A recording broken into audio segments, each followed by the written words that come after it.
আজ বর্তমান সময়ে সোশ্যাল মিডিয়া ছাড়াও আজ বিভিন্ন জায়গায় একটা কাদা ছোড়াছড়াই বলতে পারেন, বা আমাদের ধর্মগ্রন্থ যেটি the complete code of life অর্থাৎ মহাগ্রন্থ কোরআনুল কারীম, যার অবমাননার মাধ্যম দিয়ে অনেকে কটূক্তিকর মন্তব্য করে আজ মুসলিম সমাজে শুধু নয়, বিভিন্ন সমাজের মানুষের মাঝে এক ধরনের বিবাদ সৃষ্টি করার প্রচেষ্টা তারা করছে। আমি আজকে আলোচনা শুরু করার আগে একেবারে সংক্ষিপ্তভাবে আপনাদেরকে একটি বিষয় বোঝাই। আমরা ভারতীয় মুসলমান, আমরা এমন একটি কান্ট্রিতে বসবাস করি, এখানে ডেমোক্রেসি চলে, গণতন্ত্র চলে। আমরা ধর্ম বর্ণ নির্বিশেষে সবাই মিলেমিশে বসবাস করি, হ্যাঁ কিনা? সবাই। আজ আপনাদের মালদা টাউন বলুন, বা আমাদের মেটিয়াপুরুষ কলকাতা বলুন, বা যে প্রান্তে বলুন, আজ ভারতের মুসলমান বলুন, অমুসলিম ভাই বলুন, সকলে আমরা মিলেমিশে কিন্তু জীবন যাপন করি। এটা আমাদের বরাবর আমাদের ইতিহাস আছে। কিন্তু যখনই কোনো শত্রু এই সমস্ত ভালোবাসা, সম্প্রীতি, শান্তি এবং ঐক্যবদ্ধতা দেখার পরে অনেক মানুষেরা কি করে, বিভাজন ক্রিয়েট করার চেষ্টা করে। কিছু সাময়িক কারণে বা নিজস্ব কোনো ব্যক্তিত্ব ফায়দার জন্য বা রাজনৈতিক কোনো উপকারের জন্য এই রকমের নোংরা মন্তব্য মাঝে মাঝে উঠায়, যাতে করে ডিভাইড অ্যান্ড রুলস যে পলিসি সেটা পুরোপুরি অ্যাপ্লাই করে যাতে জনগণকে বিভাজিত করে যাওয়া যায় এবং আমরা পুরোপুরি ভাবে এক সম্প্রদায়ের কাছে যাতে আমরা মনোনীত হয়ে যাই, এরকম একটা ধারণা আজকের যুগে কিছু মানুষের আছে না নেই ভাই? আজকে যারা জলসায় যে সকল প্রিয় শ্রুতি সম্মানিত মুসলমান ভাইরা, মা বোনেরা শুনছেন তারাও, এবং অমুসলিম ভাই যাদের কান পর্যন্ত আওয়াজটা যাচ্ছে আগামীতে শুনবেন, আমি সকলকেই বলবো যে আমার বক্তব্যটি একেবারে মনোযোগ দিয়ে শুনবেন। ফার্স্ট অফ অল, আমাদের ধারণা ইসলাম ধর্ম আমাদেরকে যে শিক্ষা দেয় সেটি হচ্ছে we have no right to insult any religion. আমাদের মধ্যে কারোর এরকম অধিকার নেই যে আমরা অন্য কোন ধর্মের অবমাননা করব। এটা আমাদের ইসলামও আমাদের শেখায় না। ইসলাম তো আমাদের মাথার তাজ। এমনি যারা ভারতীয় নাগরিক, আমাদের কনস্টিটিউশন, আমাদের ভারতের সংবিধানও আমাদেরকে অধিকার দেয় যে তোমরা প্রত্যেকেই এক অপরে আজাদ, তোমরা সকলে স্বাধীন, তোমরা নিজ নিজ ধর্মের উপরে তোমরা পালন করতে পারো। আর্টিকেল 25, আর্টিকেল 14 টু 25 পুরো ধর্মীয় স্বাধীনতা থেকে নিয়ে, ব্যক্তিত্ব স্বাধীনতা থেকে নিয়ে, রাইট টু লাইফ থেকে নিয়ে আপনার বিভিন্ন ধরনের স্বাধীনতার কথা আছে, এই জন্য যাতে আমরা সকলে এক অপরের সঙ্গে মিলেমিশে স্বাধীন ভারতে বসবাস করতে পারি। আজ এটা অত্যন্ত সৌভাগ্যের ব্যাপার, পুরো পৃথিবীর সবথেকে বৃহত্তম গণতান্ত্রিক দেশের মধ্যে একটি ভারত। এখানে বিভিন্ন ধর্ম বর্ণ, বিভিন্ন ভাষার মানুষ বসবাস করে, বিভিন্ন ধর্মের মানুষ বসবাস করে, সবাই মিলেমিশে। কিন্তু মাঝে মাঝে এরকম কিছু বিভাজন ক্রিয়েট করার জন্য মন্তব্য অনেকে করে। আমি নাম নিয়ে বলবো যাতে আপনারা বুঝতে পারেন এবং এই ধরনের এই ক্যাটাগরির মানুষ থেকে দূরত্ব অবলম্বন করে শান্তি সম্প্রীতির সাথে আমরা জীবন যাপন করতে পারি, এই শিক্ষাটা আমাদের নিতে হবে। গত কয়েকদিন পূর্বে আপনারা বিজেপি একজন লিডার, আমি একজনের কারণে পুরো পার্টিকে, আমি পার্টি নিয়ে মন্তব্য করতে চাই না, আমি ব্যক্তি বিশেষ যিনার নাম বিজেপি লিডার এমএলএ, যিনার নাম অসীম সরকার, অসীম সরকার একটি মন্তব্য করেছেন। মন্তব্যটা কি না, ইসলাম ধর্মের যে কোরআন গ্রন্থ, এই কোরআনটি নাকি বদরের যুদ্ধে জ্বলে ছারখার হয়ে গেছে। তারপর একটি বাক্য ব্যবহার করেছেন 27 জন অমুক মিলে কোরআনটা লিখেছে। বলুন নাউজুবিল্লাহ। ওই যেরকম মন্তব্য করেছে ওটা বলাটাও আমি পছন্দ করি না। এই মন্তব্যটার আমি উত্তর দেব, তার আগে আমি দুই একটি কথা বলি। প্রথমে বলি ইট ইজ ইললিগাল, এই বাক্যটাই হচ্ছে অসাংবিধানিক। কেন? তার কারণ হচ্ছে বিএনএস 2023 আন্ডার সেকশন 196(2) এই অনুযায়ী সমস্ত ধারার অন্তর্গত এটা শাস্তিযোগ্য অপরাধ, হ্যাঁ কিনা? ঠিক বললাম না ভুল বললাম? এরকম বিভিন্ন সেকশন আছে, আমাদের কনস্টিটিউশন, আমাদের সংবিধান বলে এগুলো অসাংবিধানিক কাজ। You have no right to insult any religion. কোন ধর্মের উপরে আপনার অবমাননা করার অধিকার নেই। এই কথাটা যদি কোনো মুসলমান ভাই কোন হিন্দু ভাইয়ের ধর্মীয় গ্রন্থ নিয়ে কুমন্তব্য করতো, আমার একই স্টেপ হতো, যেটা সঠিক নয়।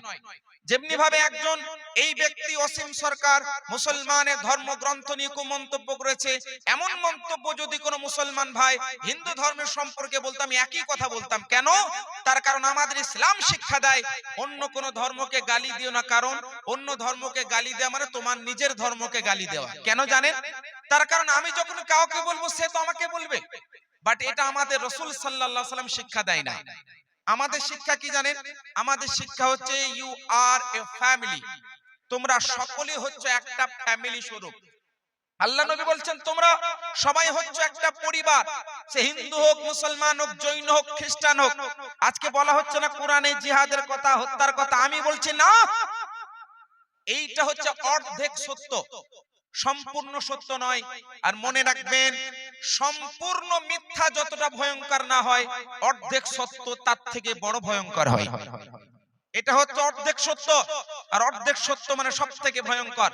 আমাদের ইসলাম শিক্ষা দেয়, আল্লাহর নবী বলেন লা আ'বুদু মা তা'বুদুন, আমি যার ইবাদত করি তুমি তার ইবাদত করবে না, তেমনি আমি ওর ইবাদত করব না যাকে তোমরা পূজো। তবে লাকুম দীনুকুম ওয়ালিয়া দীন, তোমার ধর্ম তোমার কাছে, আমাদের দিন আমাদের কাছে। বলুন সুবহানাল্লাহ। তুমি হিন্দু ভাই, তুমি তোমার ধর্মের উপর আমল করো, ইট ইজ নট প্রবলেম, কোন ধরনের কোন সমস্যা আমাদের নেই। অনুরূপ ভাবে তোমারও সমস্যা হওয়ার কোনো মানে হয় না যে আমি আমার ধর্মের উপরে পালন করব। 3 নম্বর বিষয় শুনেন, আজকে যেরকম মন্তব্য করেছেন এটা এতটা ভয়ঙ্কর, এতটা অপমানজনক, এতটা নোংরা বাক্য, যে নোংরা বাক্যটা কোনো মুসলমান চিন্তা কল্পনা করতে পারে না। আমি সবার কথা বলছি না, অনেক হিন্দু ভাই সচেতন আছেন যারা এই বিষয়গুলো বোঝেন, কিন্তু এই সমস্ত অসীম সরকার নামক মূর্খ অজ্ঞ ব্যক্তিদের কারণে আজকে সমাজে বিভ্রান্ত হচ্ছে, সমাজের মধ্যে এরকম দুর্নীতি, সাম্প্রদায়িক দাঙ্গা তৈরি হচ্ছে। আমি দুই একটি কথা কোরআন নিয়ে আলোচনা করি। পবিত্র কোরআন, এই যে অসীম সরকার বললেন জ্বলে ছারখার হয়ে গেছে, শোনেন আমাদের কোরআন বলে, পবিত্র কোরআন পারা নম্বর 14 সূরা হিজর আয়াত নম্বর 9, আল্লাহ পাক বলেন ইন্না নাহনু নাযালনা যিকরা ওয়া ইন্না লাহু লাহাফিজুন। আল্লাহ বলছেন নিশ্চয়ই আমি কোরআন অবতীর্ণ করেছি, আর আমি আল্লাহ এই কোরআনের নিজেই সংরক্ষক। আল্লাহ যখন বলছে কোরআন আমি অবতীর্ণ করেছি, আমি সংরক্ষক, তোমাকে কে এসে বলে দিল যে কোরআন নাকি বদরের যুদ্ধে জ্বলে ছারখার হয়ে গেছে? আরে ভাই, বদরের যুদ্ধে জ্বলে ছারখার হলো, মানুষ সাহাবায়ে কেরাম সিনার মধ্যে সুরক্ষিত রেখেছেন 1,24,000 সাহাবী। কত হাজার বললাম? 1,24,000 সাহাবী। আর বদরের যুদ্ধে তো মাত্র 313 জন ছিলেন। হ্যাঁ, আর 313 জনের মধ্যে তুমি ইতিহাস পড়োনি, তুমি হিস্টোরি পড়ো নাই। বদরের যুদ্ধে 70 জন কাফের ব্যক্তিরা বন্দী হয়ে এসেছে, মুসলমান সাহাবা 313 জন শহীদ হয়নি। 1,24,000 সাহাবীর সংখ্যা। আর বদরের যুদ্ধ 2 হিজরিতে হয়েছে। কত হিজরি? 2 হিজরি। শুনে রাখেন, মক্কা থেকে মদিনায় হিজরত করার দ্বিতীয় বছরে বদরের যুদ্ধ 17 রমজানে হয়েছে। কি বললাম? 17 রমজান 2 হিজরি। এই বেটাকে কে বোঝাবে? 11 হিজরিতে আমাদের নবী ওফাত লাভ করেছেন, আর 11 হিজরি পর্যন্ত কোরআন নাজিল হয়েছে। তো বদরের যুদ্ধের সময় তো পুরো কোরআন নাজিলই হয়নি, তো জ্বলে ছারখার হবে কিভাবে? ইতিহাস পড়েন। সমাজে এরকম অবমাননা মূলক, অসম্মান সূচক এবং অপমানজনক বাক্য ব্যবহার করে হিন্দু মুসলমানের প্রেম প্রীতি সম্প্রীতি নষ্ট করবেন না। তার কারণ আমাদের ইসলাম বলছে, কোরআন আল্লাহ পাক বলছেন আল ইয়াউমা আকমালতু লাকুম দীনাকুম ওয়া আতমামতু আলাইকুম নি'মাতি ওয়া রাদিতু লাকুম ইসলাম দীনা। সূরাতুল মাইদার আয়াত 6 নম্বর পারা, এই আয়াতটা সর্বশেষ আয়াত যেটা নাজিল হয়েছে। মনে রাখবেন 11 হিজরি পর্যন্ত কোরআন অবতীর্ণ হয়েছে, মানে মহান নবী সাল্লাল্লাহু আলাইহি ওয়াসাল্লাম ওফাতের আগে পর্যন্ত 10 হিজরি পর্যন্ত তো অবশ্যই কোরআন নাজিল হয়েছে। কোথায় বদরের যুদ্ধ 2 হিজরি, কোথায় কোরআন সম্পূর্ণ নাজিল হচ্ছে 10 হিজরি। 8 বছর পরে কোরআন কন্টিনিউয়াসলি নাজিল হচ্ছে, আর এই বলছে 2 হিজরিতে শেষ। এ বোকাকে কে বোঝাবে? ইতিহাস পড়ুন। আমি আপনার ধর্ম নিয়ে তো কোনো কিছু বলছি না, আপনার গীতা নিয়ে, আপনার মহাভারত নিয়ে তো বলছি না, ও এক কথা লেগেছে, সে এক কথা লেগেছে। আমি এইগুলোতে ইন্টারেস্টেড নই, কারণ আমরা হচ্ছে একজন ভারতীয় নাগরিক, আমরা হচ্ছে মুসলমান। ইসলাম আমাদের শিক্ষা দেয় দেশের প্রতি মহব্বত করা, ইসলাম শিক্ষা দেয় মানবতা, ইসলাম শিক্ষা দেয় মানসিকতা, ইসলাম শিক্ষা দেয় ইনসানিয়ত। কোন মানবিক জায়গায় দাঁড়িয়ে কোন একজন ব্যক্তি অন্য ধর্মের উপরে কখনো অবমাননা করতে পারে না। আমি একটা ফ্যাক্ট বললাম। 2 নম্বর বিষয় শুনেন, এই কোরআনটা অ্যাকচুয়ালি এসছে কিভাবে, এই হিস্টোরিটা জানার আপনারা ইন্টারেস্টেড আছেন না নেই? সময়ের দরকার, আমি সংক্ষিপ্তে বলে দিই কোরআনটা পেলাম কিভাবে, এরা সুযোগ কিভাবে পেল কথাগুলো বলার। আমি উত্তর দেব। সূরাতুত তাওবা আয়াত নম্বর 5 থেকে যে প্রশ্ন করা হচ্ছে যে হত্যা করার কথা আছে, এই কথা আছে, সেই কথা আছে, আমি উত্তর দেব। আগে কোরআনটা কিভাবে পেলাম আমি আপনাকে বোঝাই। একটা ফ্যাক্ট দিয়ে বোঝালাম এই কথাটা কত বড় মিথ্যা। সে বলছে কোর্টে গিয়ে হবে, আরে কোর্টে তো পড়ে যাবে, আগে আমার চ্যালেঞ্জটা অ্যাকসেপ্ট করুন। সমাজে আপনি বলেছেন, তো সমাজের সামনে উত্তর হয়ে যাক, সামনাসামনি ডিবেট হয়ে যাক, বা অনলাইনে ডিবেট হয়ে যাক, আপনি প্রশ্ন করেন, আমি উত্তর দেব ইনশাআল্লাহ তাআলা। কোনো ঝগড়া ঝামেলা, কোনো সমস্যা হবে না, কোনো মারদাঙ্গা হবে না, একদম শান্তি ও সুষ্ঠু পরিবেশে আপনি প্রশ্ন করবেন, ইনশাআল্লাহ আমি উত্তর দেব, কোনো সমস্যা নেই। একদম ইনশাআল্লাহ উত্তর দেওয়া হবে, আর সঠিক উত্তর দেওয়া হবে। আমি একটা ফ্যাক্ট বললাম, দেখুন রাতে ঘুম আসবে না যদি শুনে দেয়। একটা ফ্যাক্ট যে ভাই 10 হিজরি পর্যন্ত কোরআন নাজিল হচ্ছে, আর তুমি বলে 2 হিজরিতে শেষ। আর 2 নম্বর শুনেন, 2 নম্বর বিষয় হচ্ছে এই পবিত্র কোরআনটা আজকে যেভাবে আমরা পেয়েছি, এটা একেবারে কি এইভাবে নাজিল হয়েছে? হ্যাঁ, কাগজে লেখা পড়া হয়েছে, কিন্তু কোরআন এখন যেটা আছে তখনও সেটা ছিল, এটা আল্লাহরই কালাম। আমি শুনি আপনাদেরকে একটি কথা বলি, পবিত্র কোরআন টোটাল 2 বার নাজিল হয়েছে। কয়বার? আল্লাহর যে পুরো কালাম, আল্লাহর কালাম আল্লাহ পাক লৌহে মাহফুজে কলমের মাধ্যমে লিখে দিয়েছেন, কলমকে নির্দেশ দিলেন, কলম লিখে দিয়েছে পুরো কোরআন। এরপরে এই যে আমাদের কাবা ঘর, মানে আরবে অবস্থিত কাবা ঘর, ও কাবা ঘর যতটা লম্বা চওড়া, মানে দৈর্ঘ্য প্রস্থ অতটাই কি কাবা? না, 7 তবক জমিন পর্যন্ত কাবা, 7 তবক আসমান পর্যন্ত কাবা। তো এই যে কাবা ঘরের যতটা লম্বা চওড়া দৈর্ঘ্য প্রস্থ, এই টোটালটা প্রথম আসমান পর্যন্ত টোটালটাই কাবা কিনা? টোটালটাই কাবা। তো প্রথম আসমানে ওই কাবার ওই বরাবর যে জায়গা আছে, ওইটার নাম হচ্ছে বাইতুল মামুর। কি নাম? বাইতুল মামুর। কাবাতে আমরা ইবাদত করি, আর বাইতুল মামুরে আল্লাহর ফেরেশতারা ইবাদত করে। আল্লাহ কোরআনের আয়াত 30 নম্বর পারা সূরাতুল কদর, আল্লাহ পাক বলছেন ইন্না আনজালনাহু ফি লাইলাতুল কদর, নিশ্চয় আমি কোরআন লাইলাতুল কদরে নাজিল করেছি। কিন্তু আমাদের কাছে যে কোরআন আছে, নবীর উপরে যে নাজিল হয়েছে 23 বছরে নাজিল হয়েছে। কত বছরে? এটা তো লাইলাতুল কদরে নাজিল হয়নি, তো আল্লাহ কেন বললেন? ওই যে লৌহে মাহফুজে কোরআনটা আল্লাহর কালাম, ওই পুরো কথাটা কমপ্লিটলি প্রপারলি টোটাল একবার নাজিল হয়েছে প্রথম আসমানে বাইতুল মামুরে। বলুন সুবহানাল্লাহ। ওইজন্য আল্লাহ বলছেন আমি এটা নাজিল করেছি লাইলাতুল কদর, মানে পুরো কোরআনটা কোথায় নাজিল হয়ে গেছে? প্রথম আসমানে, যেখানে ফেরেশতারা ইবাদত করেন বাইতুল মামুর। এগুলো কোন আমি বাংলা চটি বই হাওয়া হাওয়াই বা গুগল মৌলবীদের মতো গুগল থেকে সার্চ করে আমি বলছি না। আল-ইতকান ফি উলুমিল কোরআন উঠিয়ে দেখুন, যেখানে এই বর্ণনা রয়েছে। ইমাম জালালউদ্দিন সিয়ুতি রাহমাতুল্লাহ আলাইহি আদ-দুররুল মানসুরের মধ্যে বর্ণনা করেছেন। ইমাম জালালউদ্দিন সিয়ুতি রাহমাতুল্লাহ আলাইহি তাফসীরুল জালালাইনের মধ্যে বর্ণনা করেছেন। ইমাম ফখরুদ্দিন রাজি রাহমাতুল্লাহ আলাইহি আত-তাফসীরুল কবিরের মধ্যে প্রথম খণ্ডের মধ্যে ব্যাখ্যা করতে গিয়ে বর্ণনা করেছেন। এছাড়া একাধিক কিতাব আছে। যদি দলিলের দরকার হয় 1 ঘন্টা দলিল দেওয়ার মতো, আলহামদুলিল্লাহ ফায়জানে আলা হযরত, ফায়জানে তাজুশ শরিয়া, ফায়জানে হাফিজা মিল্লাতের বরকতে বলা সম্ভব। এবার যেটা বলছিলাম, এটা একবারে নাজিল হয়েছে কোরআনটা। এরপরে ওই কোরআনটা বাইতুল মামুর থেকে দুনিয়াতে আমাদের নবীর উপরে 23 বছর ধরে নাজিল হয়েছে। কেন? মানে পরিস্থিতি অনুযায়ী, সিচুয়েশন অনুযায়ী, অবস্থা অনুযায়ী, হয়তো দেখা গেল কখনো কেউ মদ্যপান করছে, তো মদ খাওয়া হারাম, কোরআন নাজিল হলো। দেখা গেল কেউ জুয়া খেলছে, জুয়া খেলে জিজ্ঞেস করা হলো জুয়া হারাম। দেখা গেল কোন ব্যক্তি অমুক কাজটা করছে ভুল, আল্লাহ কোরআন নাজিল করলেন। এইভাবে যখন যেটা দরকার সেই হিসেবে আল্লাহ কোরআন নাজিল করেছেন। এই জন্য অনেকে কাফেরে বলতো ওয়াকালাল্লাযীনা কাফারু লাউ নুজিলা আলাল নুজিলাল কুরআন জুমলাতান ওয়াহিদা। কাফেররা বলতো হে নবী, এটা যদি কোরআন হয়, আল্লাহর কালাম হয়, তো একবারে কেন নাজিল হয়ে যায়? জুমলাতান ওয়াহিদা, একবারে কেন নাজিল হয়ে যায়? আচ্ছা, এই ওয়াসিম সরকার, এই ব্যক্তিটা হচ্ছে আপনার রোগগ্রস্ত ব্যক্তি। আমি এই ব্যক্তিটাকে সুস্থ মস্তিষ্কের মানুষ ভাবি না, নিশ্চয় তার মধ্যে কোনো খারাপি আছে, তাকে চেক আপ করানো দরকার আছে, হ্যাঁ কি না? সুস্থ মস্তিষ্কের মানুষ নয়।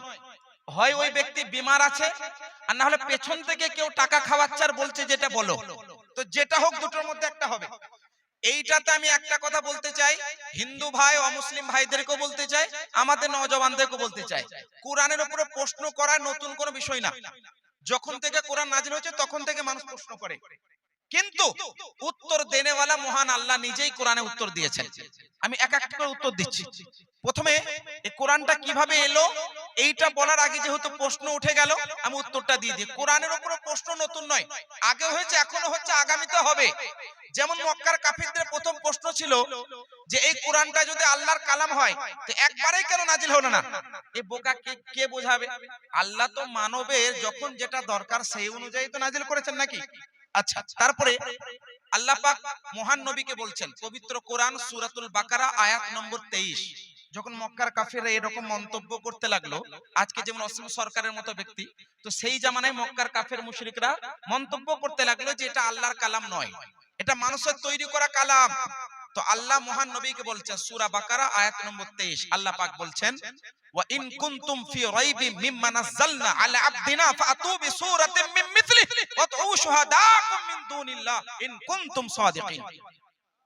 আল্লাহ পাক পবিত্র কোরআনের মধ্যে বলছেন, if you are doubt in about what we have sent down about upon him, আপন প্রফেট মুহাম্মদ সাল্লাল্লাহু আলাইহি সাল্লাম, যদি তোমরা কেউ সন্দেহ করছো যে আমি যে কোরআন মুহাম্মদ সাল্লাল্লাহু আলাইহি ওয়াসাল্লামের উপরে নাজিল করেছি এইটার মধ্যে যদি তোমরা সন্দেহ করছো যে এটা আল্লাহর কালাম নয়, তো ঠিক okay okay, then produce a সূরা লাইক দা হোলি কোরআন। একটা সূরা নিয়ে এসো, একটা সূরা নিয়ে এসো যেটা কোরআনের মতো হবে, একটা সূরা যেটা কোরআনের মতো হবে নিয়ে এসো।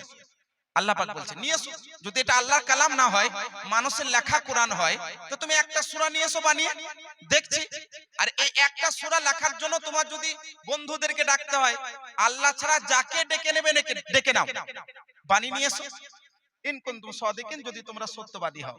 অবাক করা বিষয় কি জানেন, আল বিদায়া ওয়ান নিহায়ার মধ্যে একটি ঘটনা আছে, ইমাম ইবনে কাসির রাহমাতুল্লাহ আলাইহি বর্ণনা করেছেন। মক্কার কিছু কাফের মুশরিকরা অনেকেই কোরআন বানানোর চেষ্টা করছে, বলছে এটা আল্লাহর কালাম নয়, এটা মানুষের লেখা। তো তারাও চেষ্টা করছে। আর মক্কাদের ভাষা আরবি, তারা বিরাট বড় ফাসি বালিগ, মানে সুন্দর ভাষা বলতো তারা, মানে প্রসিদ্ধ ভাষী, মানে বলতে পারেন যে তারা স্পেশাল ল্যাঙ্গুয়েজের অধিকারী, মানে তারা প্রসিদ্ধ ভাষা ব্যবহারকারী, তারা নিজেকে বড় ফাসি বালিগ বলতো। তো মক্কার একজন কাফের আবু জেহেলের মতো ব্যক্তি, এরা একটা সূরা তৈরি করার চেষ্টা করছে। সূরা ফিল নাই, আলাম তারা কাইফা ফাআলা রাব্বুকা বিআসহাবিল ফিল আলাম ইয়াজআল কাইদাহুম ফি তাদলিল ওয়া আরসালা আলাইহিম তায়রান আবাবিল তারমিহিম বিহিজারাতিন মিন সিজ্জিল ফাজআলাহুম কাআসফিম মাকুল। এই পুরো যে সূরা, এই সূরার মধ্যে আল্লাহ পাক একটা পুরো ওই ঘটনাকে বর্ণনা করেছেন, যেখানে কাবা ঘরকে ভাঙার জন্য এসেছিল। সময় যেহেতু নেই, আমি সংক্ষেপে বলার চেষ্টা করছি। এই সূরাটা কত সুন্দর দেখলেন, নাজমে কালাম, কোরআনের সুন্দর গোছানো কত কালামটা, কত সুন্দর লাগলো না শুনতে? মক্কার কাফেররা বুঝলেন চেষ্টা করছে নকল করার। তারা বলছে আল ফিল মাল ফিল ওয়া মা আদরাকা মাল ফিল লাহু দানাবুন ওয়া বিলুন ওয়া খুরতুমুন তাবিল। বলুন নাউজুবিল্লাহ। এর মানে কি জানেন?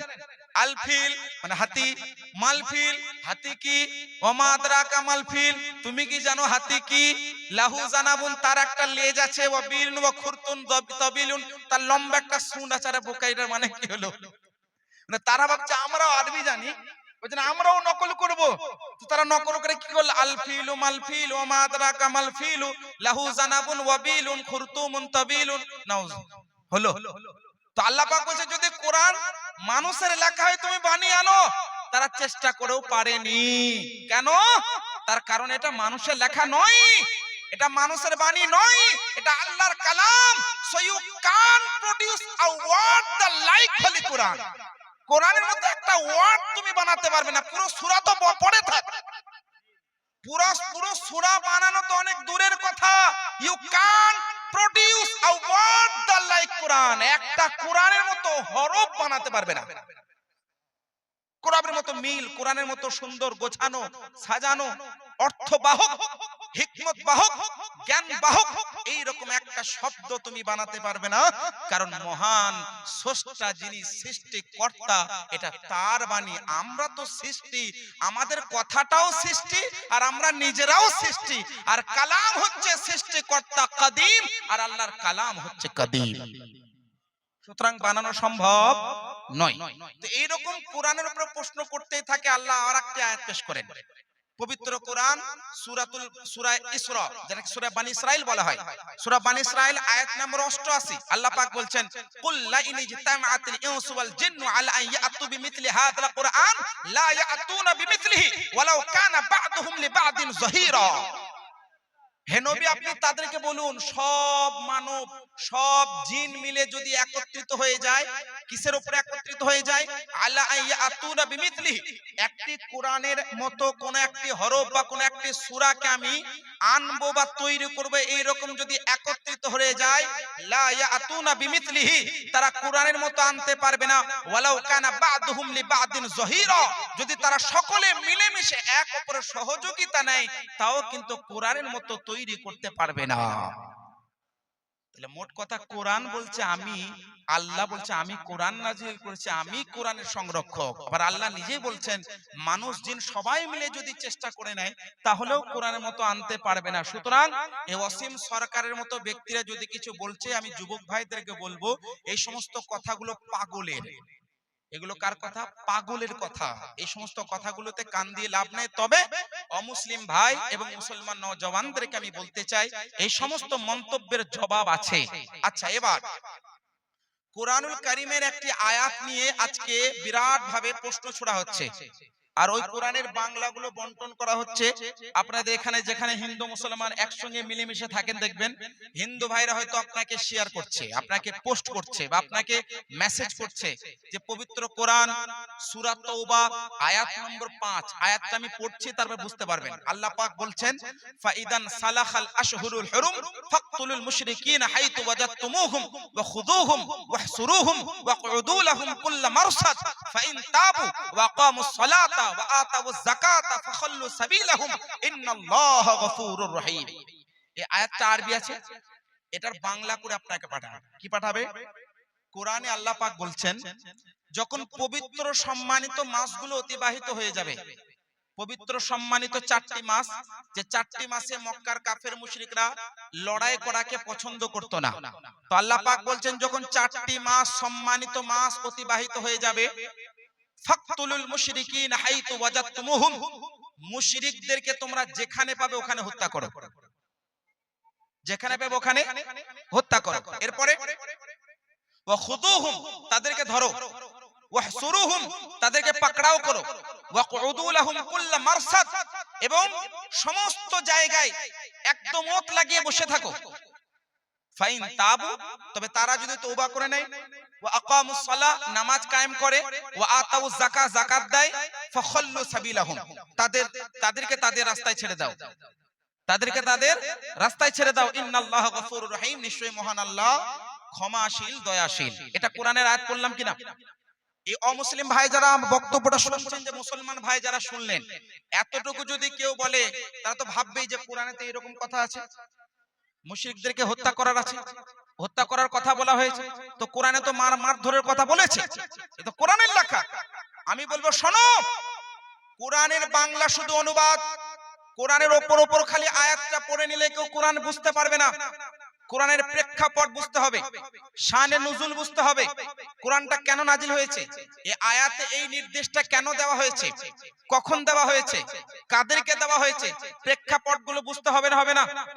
আর যদি ওইটাকে শুধুমাত্র একটা আয়াতকে কাট আউট করে পেশ করে অপব্যাখ্যা করে, তো মানুষ বিভ্রান্ত হবে না, হবে না? এই সঠিক উত্তরটা শোনেন। মুশরিক বুঝলেন 3 ধরনের ছিল। কয় ধরনের? আচ্ছা, আরেকটা, এই ব্যাখ্যা করার আগে আরেকটা কথা বলে দিই। এখন 2026-এ বসে আজ থেকে 1500 বছর আগে কি হয়েছে সেইটাকে বিবেচনা করা বোকামি হবে না, হবে না? আজকের যুগে আজকের এই অবস্থায় আপনি দাঁড়িয়ে 1500 বছর আগে ওই অবস্থায় কি হয়েছে ওই অবস্থাটাকে বিবেচনা করা, জাস্টিফাই করা বা জাস্টিফাই আপনি করতে পারবেন? বিবেচনা করা ভুল হবে না? হবে না? বোকামি হবে না? হবে না? তো এই রকম হাজার হাজার বছর আগে কি হয়েছে আজকের যুগ এবং পরিস্থিতিকে দেখে বিবেচনা করা বড় মহা বোকামি হবে।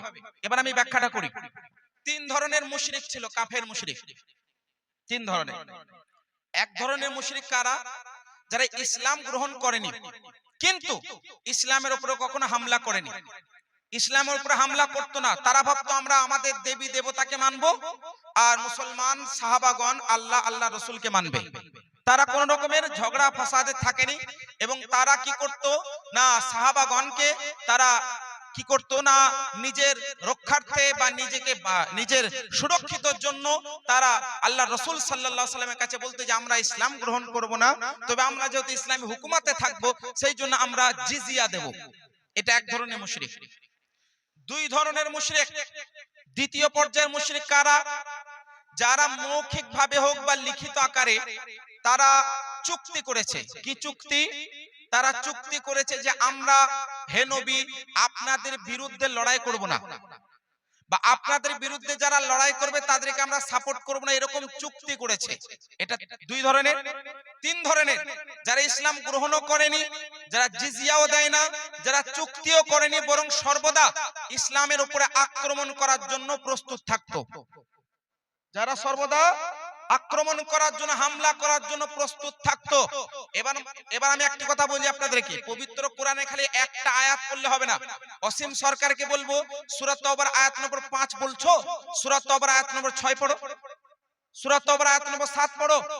না সূরা তওবার আয়াত নম্বর 1 থেকে আয়াত নম্বর 11 পর্যন্ত যদি পড়ে নিত তাহলে এই রকম মন্তব্য জীবনে করতো না।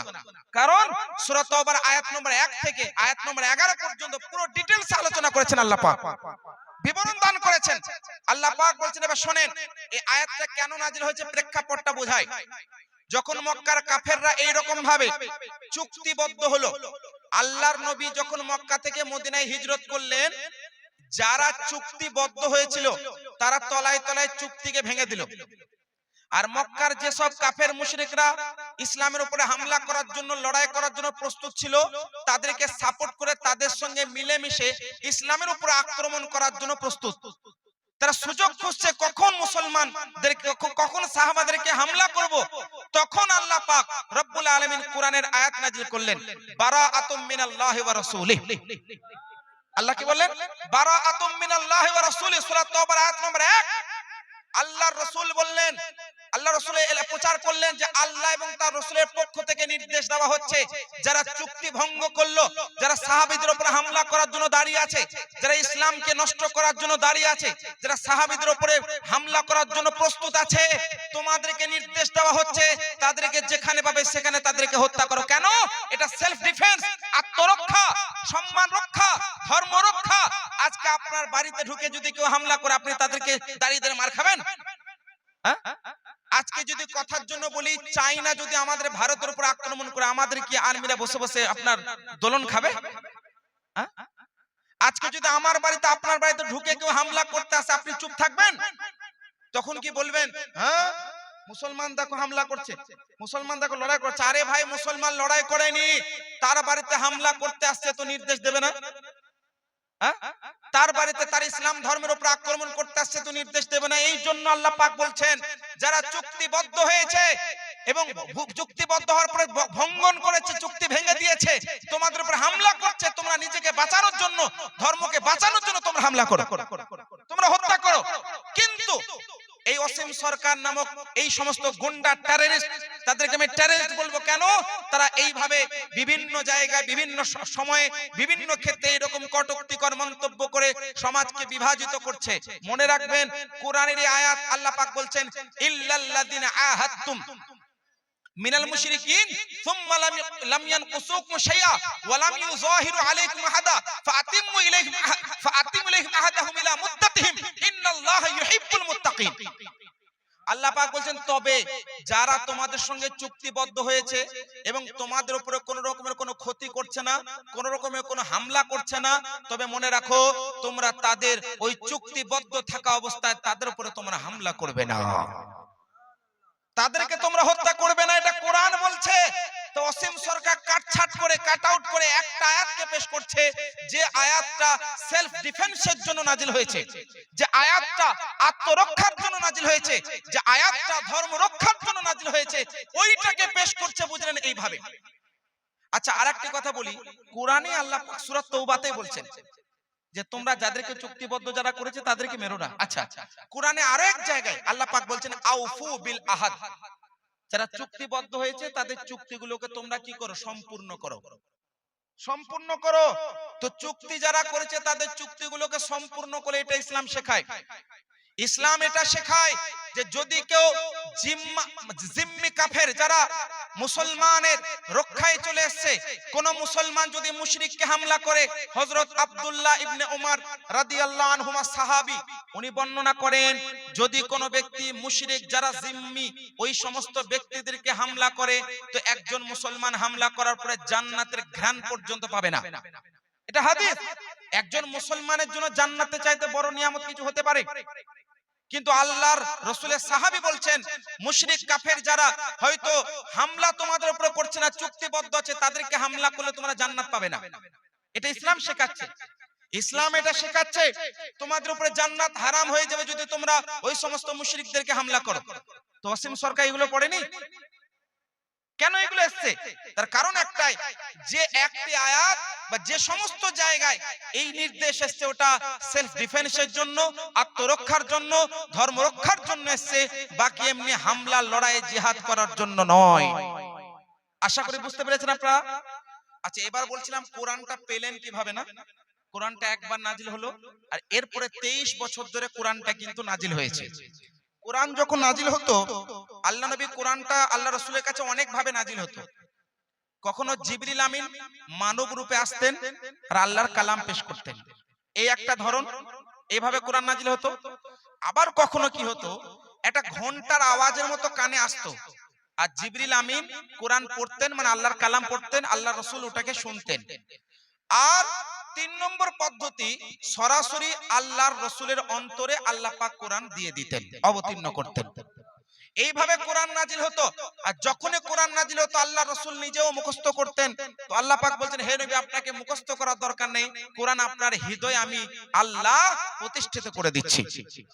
এরপর আল্লাহ নবী কোরআনটাকে সাহাবীদের মাঝে পড়তেন, সাহাবীরা শুনতেন, সাহাবীরা মুখস্থ করতেন সিনার মধ্যে, আর অনেক সাহাবী লিখতেন। আল্লাহ নবী নির্দেশও দিয়েছিলেন কিছু সাহাবী, যেমন হযরত যায়েদ ইবনে সাবিত রাদিয়াল্লাহু আন, হযরতে উবাই ইবনে কাব রাদিয়াল্লাহু আন, এনারা কি করতেন, কোরআনটাকে চামড়ার উপরে লিখতেন, পাথরের উপরে লিখতেন, খেজুরের পাতাতে লিখতেন, এইভাবে কোরআনটা লিখতেন। তো কোরআনটা সংরক্ষিত হলো না? হলো না। কোরআনটা এইভাবে সংরক্ষিত হয়ে গেল, কিন্তু নবীর যুগে পুরো কোরআনটা একত্র করা হয়নি। কেন? কারণ কোরআনে ওহী তো চলমান, নাজিল হচ্ছে, এখন তো কমপ্লিট হয়নি। যখন কমপ্লিট, তো মহান নবী ওফাত লাভ করেছেন, তো চলমান ছিল, মানে কোরআনের ওহীটা চলমান ছিল, নাজিল হচ্ছিল, তো কিভাবে একত্রিত হবে? ওইজন্য একত্রিত হয়নি। প্রথম খলিফা হযরত সাইয়্যিদুনা আমিরুল মুমিনিন খলিফাতুল মুসলিমিন আবু বকর সিদ্দিক রাদিয়াল্লাহু আনহু জামানায় একটা যুদ্ধ হয়েছিল, যে যুদ্ধটার নাম জঙ্গে ইয়ামামা। কি জঙ্গে ইয়ামামা? এই যুদ্ধটার নাম, যেখানে অনেকজন সাহাবী যারা হাফেজে কোরআন ছিলেন তারা শহীদ হয়ে যায়। হযরত ওমর ফারুক রাদিয়াল্লাহু আনহু এসে বলেন, হুজুর এই রকম পরিস্থিতি কি করা যায়? তো উনি একটা পরামর্শ দিলেন যে কোরআনটাকে একত্রিত করা হোক।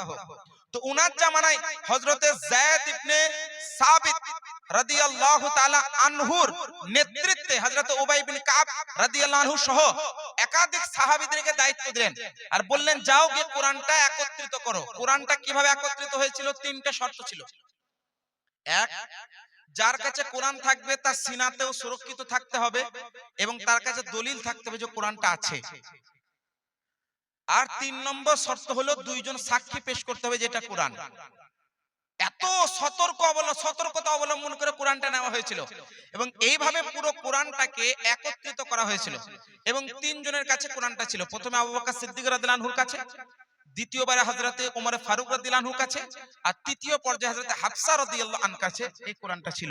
এরপরে তৃতীয় খলিফা হযরত আমিরুল মুমিনিন হযরত উসমান গনি রাদিয়াল্লাহু আনহুর যুগে পুরো কোরআনটা বুঝলেন একসঙ্গে একত্রে পুরো কোরআনটা 7টি কিরাত অনুযায়ী একত্রে পুরো কোরআনটাকে একত্রিত করা হয়েছিল, যেটা আজকে আমরা পড়ছি যেভাবে এইভাবে।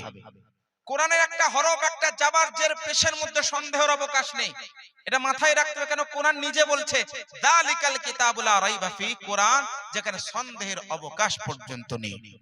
সুতরাং কোরআনটা আমরা এইভাবে পেলাম। আমি একদম সংক্ষেপে বোঝালাম যে কোরআনটা আল্লাহ এইভাবে নাজিল করেছেন, সাহাবী পর্যন্ত এইভাবে পেলো এবং একত্রিত হলো হযরত উসমান গনি রাদিয়াল্লাহু তাআলা আনহুর যুগে। সম্পূর্ণ কোরআনটা আমরা এইভাবে পেয়ে গেলাম। তো এইভাবে কোরআনটা এসেছে, তো কোথায় বদরের যুদ্ধ 2 হিজরি আর কোথায় আবু বকর সিদ্দিক উসমান গনি রাদিয়াল্লাহু আনহু জামাতে কোরআনটা এইভাবে আমরা পেলাম। তো এইটা একদম সম্পূর্ণ মিথ্যা কথা যে বদরের যুদ্ধে কোরআন জ্বলে ছারখার হয়ে গেছে আর অমক অমক ব্যক্তি লিখেছে। আমি বলবো না, কোরআন একমাত্র আল্লাহর কালাম আর কোরআন আল্লাহই লিখিয়েছেন। কেন জানেন? সূরা নাজম আয়াত নম্বর, সূরা নাজম 27 নম্বর পারা আয়াত নম্বর 3 আল্লাহ পাক বলছেন ওমা ইয়ানতিকু আনিল হাওয়া ইন হুয়া ইল্লা ওয়াহয়ু ইউহা।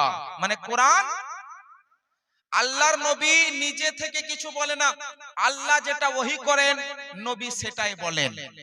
তাহলে নবী যখন কোরআন লেখার নির্দেশ দিয়েছিলেন, এই নির্দেশটা নবীর না আল্লাহর? আল্লাহর।